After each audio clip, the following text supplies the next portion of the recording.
We're speaking with Dr. Phyllis Chesler, who's the author of how many books? 15. 15 books, her latest being? An American Bride in Kabul. Now, this is something which occurred to you when? Well, the experience that I revisit took place between 1959 and 1961, but continued for 50 years thereafter.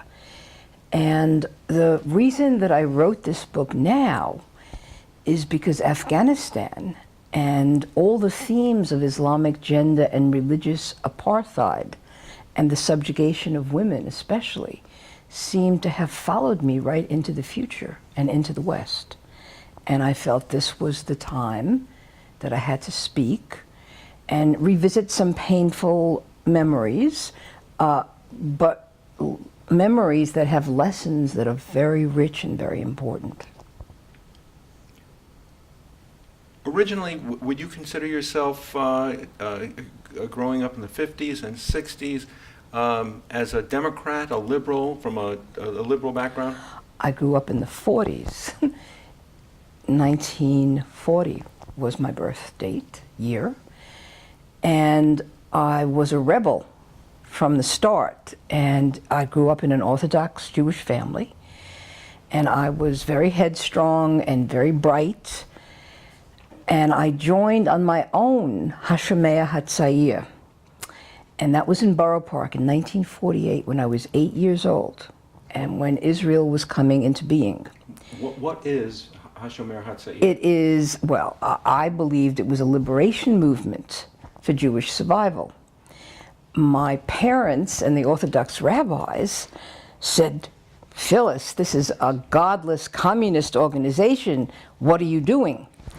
And I thought about it, and of course, to me, the model of oppression and liberation and freedom called to me, and I wasn't learning that elsewhere. Hashomer, the young guard, is what it means, called to me.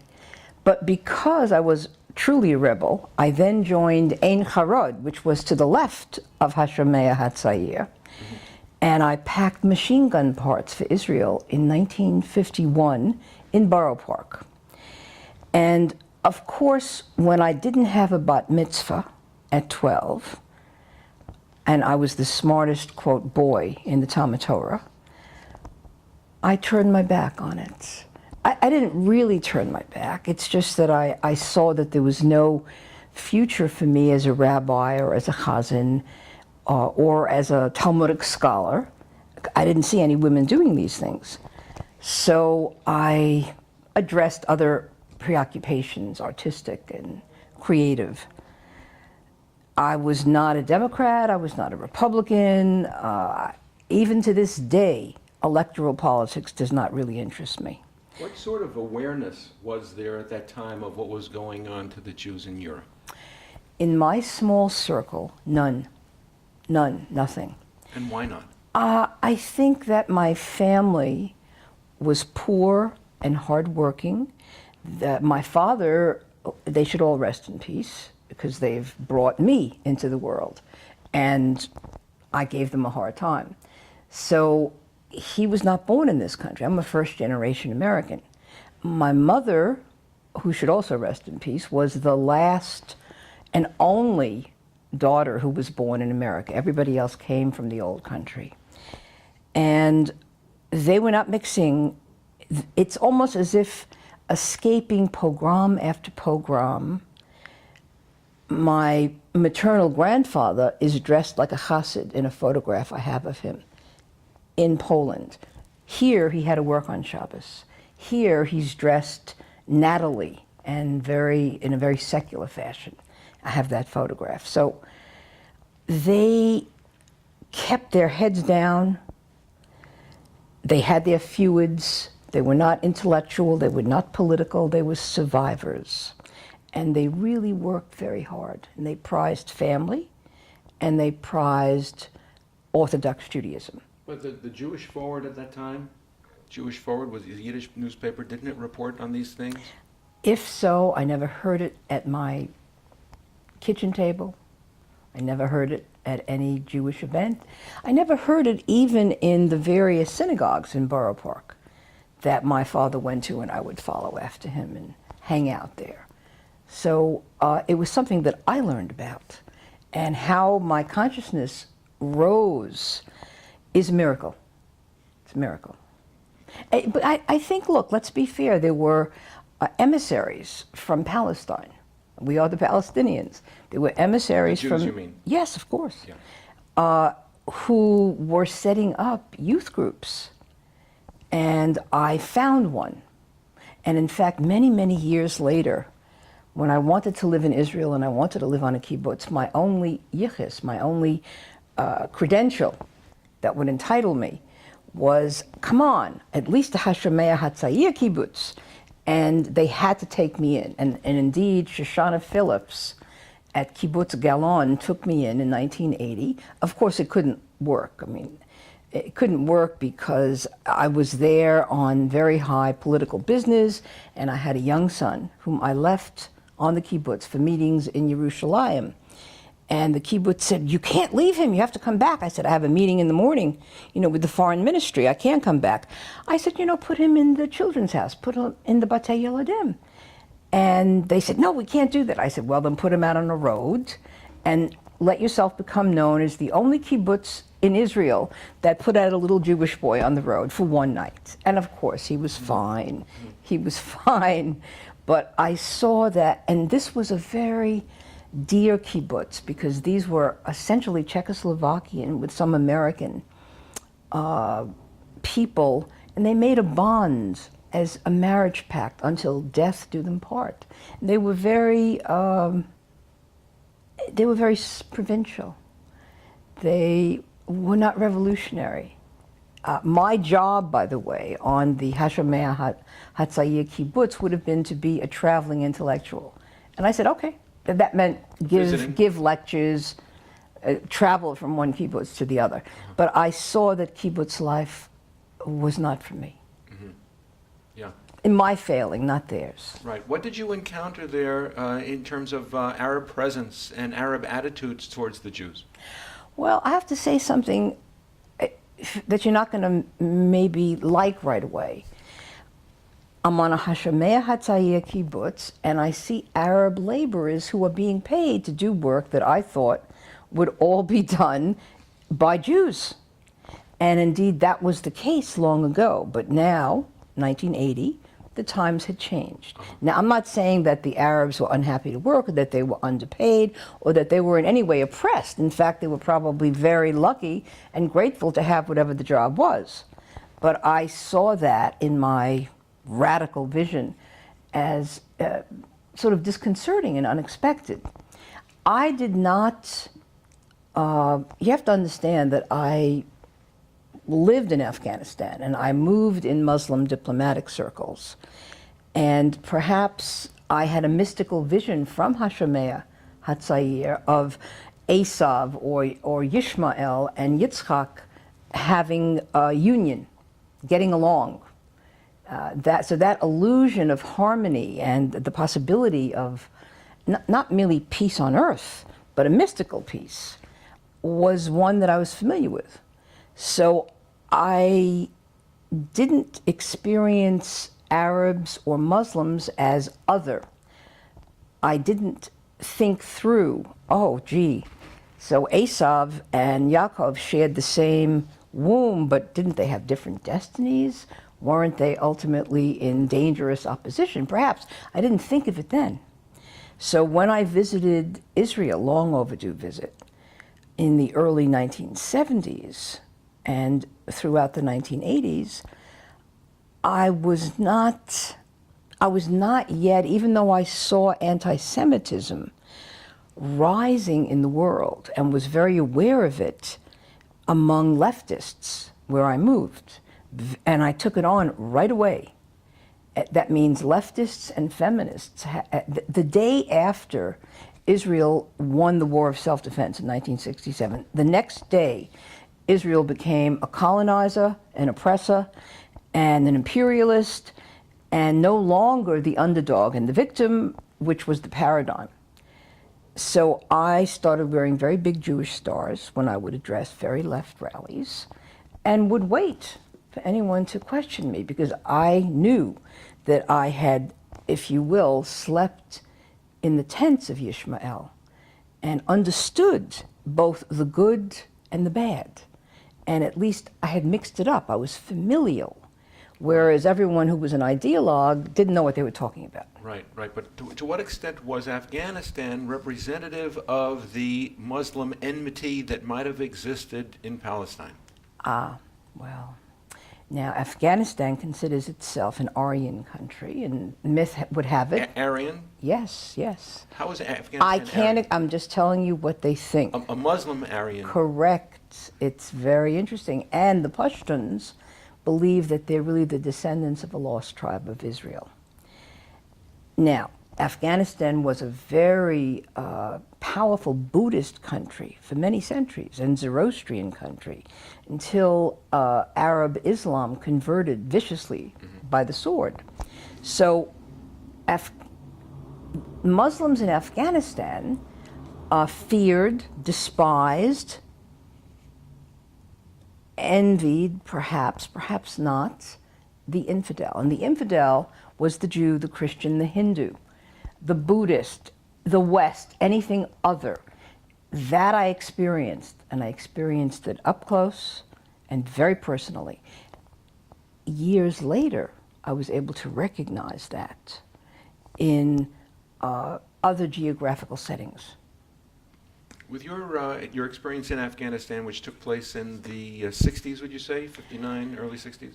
Well, I met my Afghan husband in 1959 and went for what I thought would be a visit to Kabul in 1961. And unexpectedly, they took my American passport away. Unexpectedly, my father-in-law had 3 wives and 21 children. Unexpectedly, my Afghan mother-in-law, with whom I had to live, tried to convert me to Islam every single day. Yeah. All unexpectedly, but pro forma. If you become a wife of a Muslim, and not an Arab Muslim, Afghanistan is not an Arab country, this is your fate. This is what happens. Coincidentally, the feminist movement was catching steam in the U.S. when Yes. you got back. Not yet. Oh, no. First, I was involved with the civil rights movement, and then the anti-Vietnam War movement, and then the feminist movement.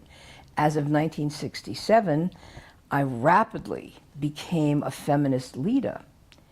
And by 1972, I had published my first book, which became a feminist classic and a bestseller. And I began to notice the anti-Semitism, I would say by 1971. And I organized about it. I wrote about it. Anti-Semitism within which movement? Feminist Jewish, feminist non-Jewish, left Jewish and non-Jewish. This wasn't an anti-Israelism. No, not yet. Not yet. It was an anti-Semitism. It was anti-Semitism. Why? Well, eventually it morphed into anti-Zionism, which of course equals racism. But initially, for example, here's an anecdote. A prominent feminist said, you know, the Jews have taken over the feminist movement. I said, well, what do you mean? Well, they seem to be everywhere. I said, really? And I said, well, you know, Jews tend to be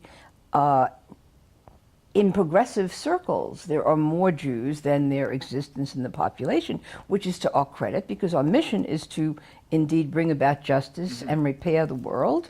Not a surprise, but I don't think that there are more Jews. And I went home and I made a list of feminist leaders. And no, we were not all Jews. So that's anti-Semitism. That's not anti-Zionism. It then, with the help of Soviet Russia, the Arab League, and of course the PLO and various Islamist and groups, jihadic groups, very quickly, with a lot of money over time, intellectuals came to believe that Israel was the Nazi apartheid state, that Israel was oppressing pure, innocent Palestinians who were in no way terrorist, who were in no way misogynist, who were and by the way, there was no understanding that all these nice so-called Palestinians who were really Syrians and Egyptians and Jordanians with no affiliation to any nation state, no history. When did they come there? But they were there in isolated ways. Some people lived in villages like in Shechem. Now that's biblical and it belongs to the Jews, but it's also known as Nablus. So the lack of understanding among intellectuals first meant the imperialists, that was the West.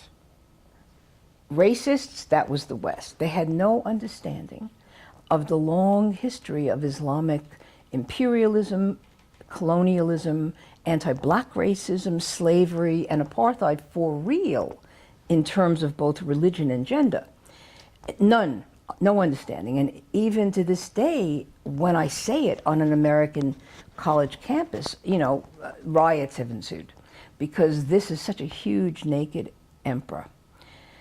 So through the 70s, I brought journalists to Israel. I worked against the petition that Zionism equals racism. I helped organize, together with Aviva Cantor-Zukoff and Cheryl Moak, who had founded the Jewish Liberation movement, first a press conference about anti-Semitism among feminists in 1973, and then a huge conference at the McAlpin Hotel in 1975 to address this issue. And then by the end of the 70s, I'd say the Copenhagen Conference in the UN World Conference on Women was really a precursor to Durban. And I was there both as a UN official or as a UN employee, really, not an official. And I didn't sleep for 7 days. I was working with the Mishlachat because that was Soviet, Arab League, and Iranian insane hatred of the Jewish state.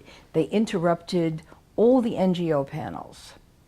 And this is before we began seeing that Israel is the country singled out as the most grievous oppressor of all, when indeed the other nations who practice slavery, Sudan, who practice ethnic cleansing for real, who practice religious war, think of the Sunni Shia split and the Muslim on Muslim violence, which is horrendous. That we're aware of today. That we're aware of today, but that has been historically ever present. We were not aware. I mean, I thought that Jews living in Muslim countries probably had a more harmonious time, but I was wrong. So was Bernard Lewis. We didn't yet have experts like Bat Yaor, for example, or Ibn Warwick, for example, who could begin to, and myself, because I have a chapter on the Jews of Afghanistan in the new book, and I think it's the most explosive chapter, but it's been sort of like a hidden chapter. The very wealthy Jews in Turkey or in Algeria or Morocco, or Iraq, very wealthy Jews had a fine life in Egypt, and they always had to ransom the poor Jews who were set upon by, howling Muslim mobs. So most Jews in Islam were poor, were at the mercy of the hatred of the infidel. I mean, so were Hindus, so were the Baha'i, so were all, and Christians. I mean, it took the Christian church 4 centuries to then go to the Middle East and to Central Asia to try to protect the Christian church under siege by Islam. And that we were taught, the Crusaders were very bad, they did a very terrible thing. But in fact, they were trying to defend their people who even today are being persecuted and murdered and crucified, quite literally. So the history of Jews in Islam, it's a little complex, but there were always pogrom after pogrom, taxation, subordinate status, distinctive clothing, long before the Nazis had yellow stars. Islam had versions of it. And yes, there was also friendship, and yes, there was also camaraderie, and yes, there was also wariness and fear, and the Jews lived in ghettos. They lived in ghettos. So, For their protection? oh no, they were locked in. They were locked up. I mean, one of the books that I found was Edith Wharton, 1900. She visited Morocco, and she visited not just the harems, but the fellahs, the mellahs, which is the ghetto. She said that no son came there. There was no hygiene. Everything stunk, and the Jews were, of course, the jewelers and tradespeople, but they were locked in at night. She had very poignant word portraits about this. No, so the Jews didn't choose to live separately because they chose to do so. They had to do so. They were ordered to do so.